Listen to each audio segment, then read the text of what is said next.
사랑 없는 까닭에 사랑 없는 까닭에 사랑하기 위하여 저들 오래 참았네. 곳곳마다 번미남은 사랑 없는 연고요. 지근하게 손을 펴고 사랑받기 원하네. 어떤 이는 고통과 근심 걱정 많으니 사랑 없는 까닭에 저들 실망하도다. 사랑 없는 까닭에 사랑 없는 까닭에 사랑 없는 까닭에 저들 실망하도다. 어떤 사람 우상 앞에 목을 빌고 있으며 어떤 사람 자연 앞에 사랑 요구하도다. 먼저 믿는 사람들 예수 사랑 가지고 나타내지 않으면 저들 실망하겠네. 예수 사랑 가지고 예수 사랑 가지고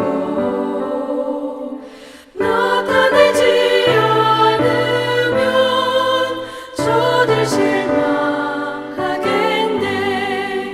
기갈 중에 있는 영혼 사랑받기 원하며 아이들도 소리 질러 사랑받기 원하네. 저들 소리 들을 때 가서 도와줍시다. 만민 중에 나가서 예수 사랑 전하세. 예수 사랑 전하세. 예수 사랑 전하세. 만민 중에 나가서 예수 사랑 전하세.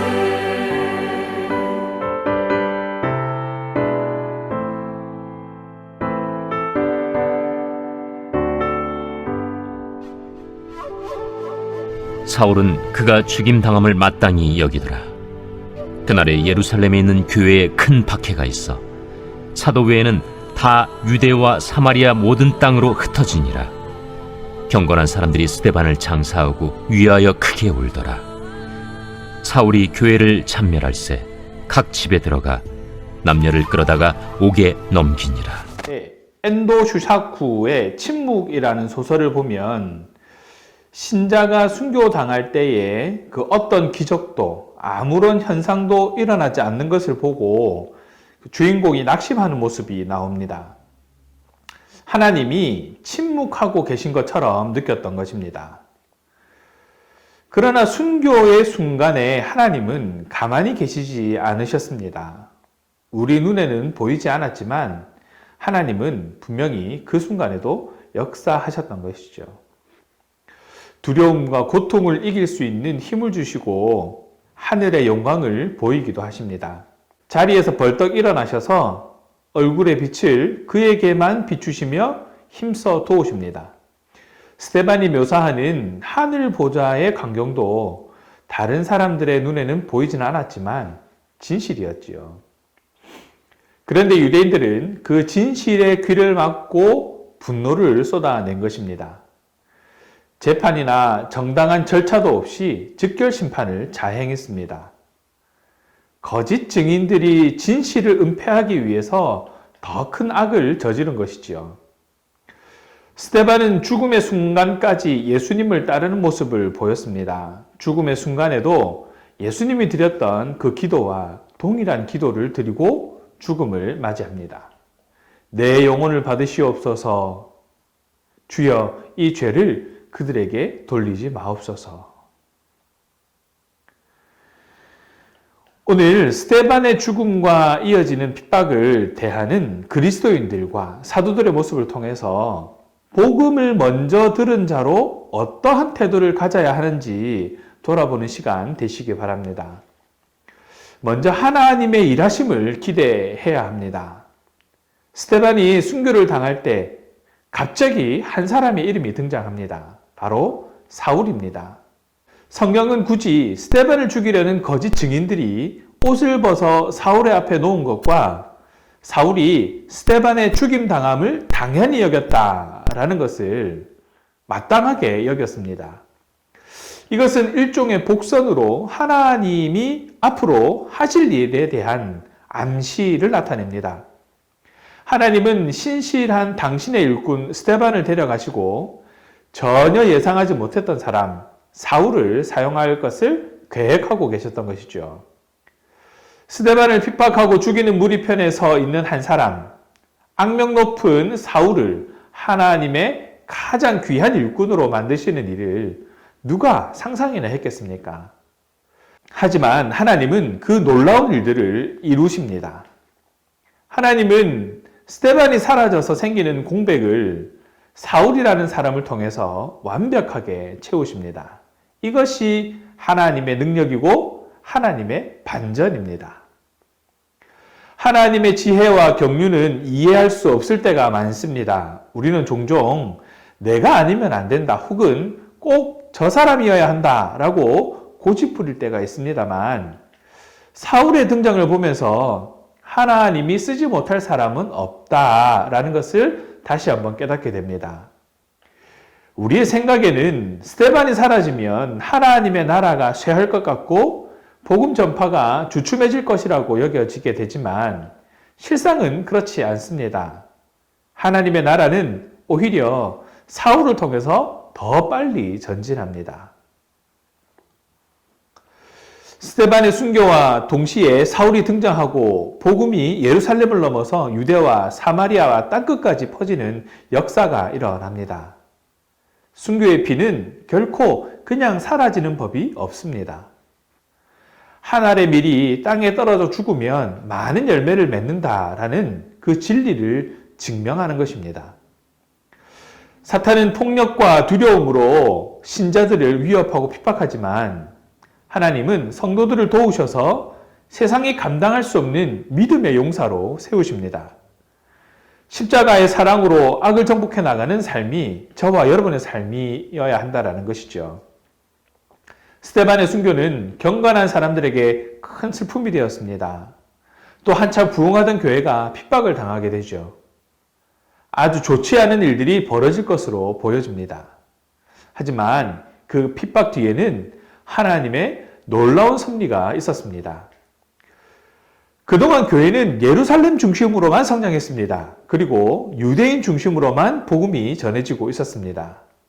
초대 교회 안에 히브리파와 헬라파 사람들이 있었지만 그들은 모두 유대인의 범주에 드는 그런 사람들이었던 것이죠. 아직까지 이방인들에게는 복음이 널리 전파되지 못하고 있었던 것입니다. 하지만 복음은 혈통을 가리지 않습니다. 복음은 유대인에게나 헬라인에게나 십자가에 못 박히신 예수님, 부활하신 예수님이 다 알려져야 하는 것이죠. 유대인에게나 헬라인에게나 유일하신 구세주는 오직 예수 그리스도뿐이기 때문에 하나님은 핍박이라는 도구를 사용하셨습니다. 교회가 핍박받는 상황을 통해서 예루살렘에만 머무르던 성도들이 다른 지역으로 흩어지게 됩니다. 하나님의 섭리대로 성도들은 이방 지역으로 침투하기 시작했습니다. 물론 그것이 교회의 자발적인 행동은 결코 아니었습니다. 핍박이라는 타의로, 그렇지만 하나님의 놀라운 섭리로 교회는 마침내 온 세상에 복음을 전하기 시작했습니다. 하나님은 어떤 악조건들이라도 이렇게 사용하실 수 있습니다.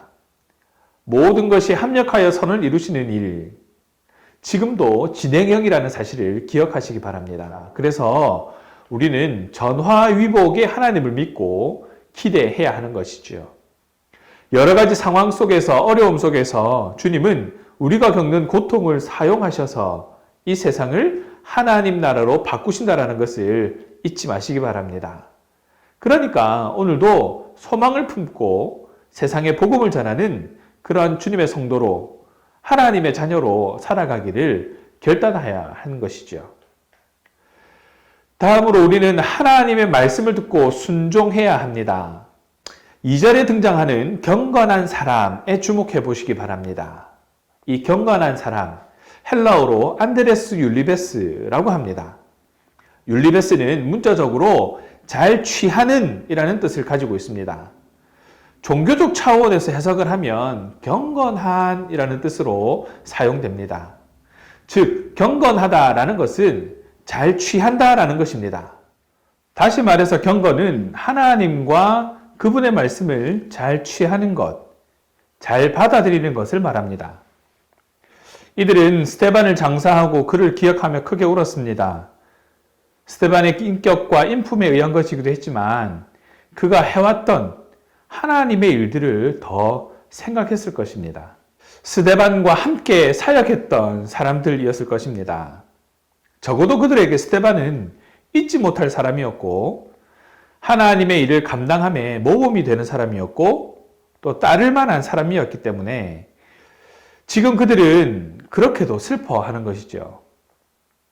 스데반의 동력자라 불리우는 자들이 아니었습니다. 그들은 경건한 자들이었습니다. 하나님의 말씀을 잘 취하는 자, 말씀에 순종하는 자, 하나님의 말씀대로 경건하게 살아가는 자, 하나님의 경건을 닮은 경건을 이루어가는 자, 이렇게 해석하고 이름 붙여도 무방한 자들입니다. 이제 사울을 통해 예수님의 사역이 드러나기 전까지 사도들과 함께 경건한 사람들은 각기 모습으로 하나님의 일을 감당해 갈 것입니다. 여전히 사람들로부터 그리고 하나님으로부터 경건한 자라고 말씀을 잘 따르고 취하는 자라고 칭함을 받으면서 말입니다. 사랑하는 신앙가족 여러분, 저와 여러분의 삶의 모습이 이러해야 하지 않겠습니까? 하나님께로부터 그리고 사람들로부터 경건한 자라고 하나님의 말씀을 잘 취하는 자라고 경건하게 하나님의 길을 걸어가는 자라고 칭함을 받아야 하지 않겠습니까? 그래서 하나님을 잘 알지 못하는 자들에게 세상에 우리 주변에 하나님의 나라를 전해야 하지 않겠습니까? 그것이 먼저 복음을 들은 자로서 감당해야 할 책임일 것입니다. 말씀을 정리합니다. 엔도 슈샤쿠의 소설 침묵의 결과입니다. 로드리고 신부는 하나님이 침묵하고 있었던 것이 아니라 자신들과 함께 고통을 받고 있었다라는 것을 깨닫고 진심으로 하나님의 가르침을 이해하면서 자신을 배신한 키치지로마저 용서하게 됩니다. 스데반의 죽음으로 더 이상 복음 증거가 불가능해진 것처럼 보이는 상황에서도 하나님께서는 사울을 통해 새로운 사역을 시작하신다는 점, 우리가 상상할 수도 없는 방법으로 하나님의 사역을 이어가신다는 것은 복음을 먼저 들은 우리들에게 지금 우리의 모습, 즉 신앙인으로서 어떠한 삶을 살고 있는가에 대한 점검을 하게 합니다. 그리고 어떠한 결단을 해야 할지를 깨닫게 합니다. 오늘 말씀이 깨닫게 하는 바를 놓치지 않고 실천함으로 또 순종함으로 우리의 책임을 다하는 저와 여러분 되시기 바랍니다. 이 땅에서 잘 먹고 잘 살기 위한 복음이 아닙니다. 하나님 나라를 위한 복음입니다. 우리가 먼저 들은 것은 하나님의 은혜로 일꾼되는 영광을 누리게 되는 것이다 라는 것을 기억하면서 합당한 열매 맺는 그런 저와 여러분 되시기를 주님의 이름으로 축원합니다. 기도하겠습니다. 사랑의 하나님, 오늘 말씀을 통해 하나님의 귀한 사역을, 귀한 계획을 알게 하심을 감사드립니다. 또한 인도하심의 놀라운 섭리로 다시 한번 감사드립니다. 우리가 상상할 수 없는 일로 인해 하나님의 능력을 제한하지 않도록 지혜를 더하여 주시옵소서. 사람의 상상을 뛰어넘는 하나님의 방식을 기대하며 따라가는 삶이 되게 하시고 무엇보다 하나님의 경건을 닮아 경건한 자로 말씀을 취하며 말씀대로 살아가는 삶이 될 수 있도록 인도하여 주시옵소서. 그래서 하나님께 칭찬받는 삶이 되게 하여 주시옵소서. 하나님을 알지 못하는 이웃에 그리고 세상에 그리스도를 드러내는 합당한 도구가 될 수 있도록 주님 주장하여 주시옵소서. 감사합니다 주님. 우리 주 예수 그리스도 이름으로 기도합니다. 아멘.